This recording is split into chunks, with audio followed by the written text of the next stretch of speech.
Laras, selamat datang di Bataknesia Channel.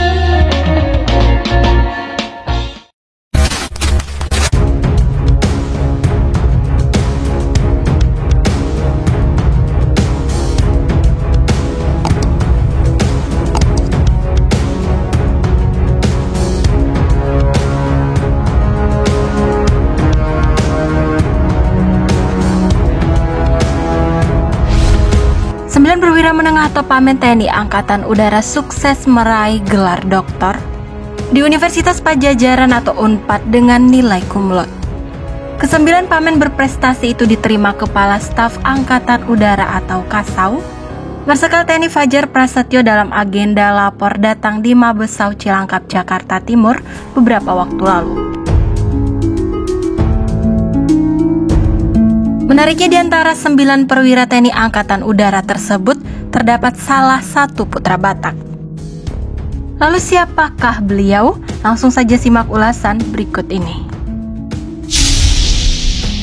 Perwira menengah TNI Angkatan Udara berdarah Batak yang mendapat nilai cum laude dari Universitas Padjadjaran tersebut, yakni Kolonel Tek Dr. Tumpal Silitonga SOS MM. Kolonel Tek Dr. Tumpal Silitonga SOS MM mengemban amanat sebagai Komandan Depo Pemeliharaan atau Depohar 30 Malang yang berhasil meraih gelar doktor dengan prestasi cum laude pada sidang terbuka promosi doktor di Universitas Padjadjaran Bandung pada tanggal 1 Oktober 2022. Kolonel Tek Tumpal dapat menyelesaikan dan meraih gelar doktor pada bidang hubungan internasional setelah berhasil mempertahankan disertasinya dengan judul Kebijakan Keselamatan Penerbangan Sipil di Indonesia berdasarkan Standar Internasional Civil Aviation Organization. Sebagai informasi tambahan, Kolonel Tek Tumpal Silitonga SOS MM dilantik menjadi Komandan Depo Pemeliharaan atau dan Depohar 30 sejak bulan Juni tahun 2022. Depo Pemeliharaan 30 atau Depohar 30 adalah satuan yang berada di bawah kendali Komando Pemeliharaan Material Angkatan Udara yang bermarkas di Lanut Abdul Rahman Saleh, Malang, Jawa Timur.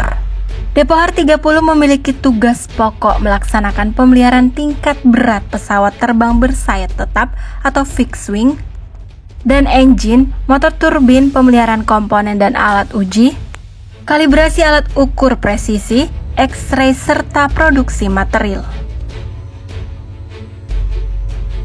Sebelum menjabat sebagai Dan Depohar 30, beliau pernah menjabat sebagai Komandan Skatek 044 Lanut Sultan Hasanuddin. Kita ucapkan selamat untuk Kolonel Tek Dr. Tumpal Silitonga SOS MM atas prestasinya. Semoga ilmunya dapat bermanfaat bagi kesatuan TNI, khususnya Angkatan Udara.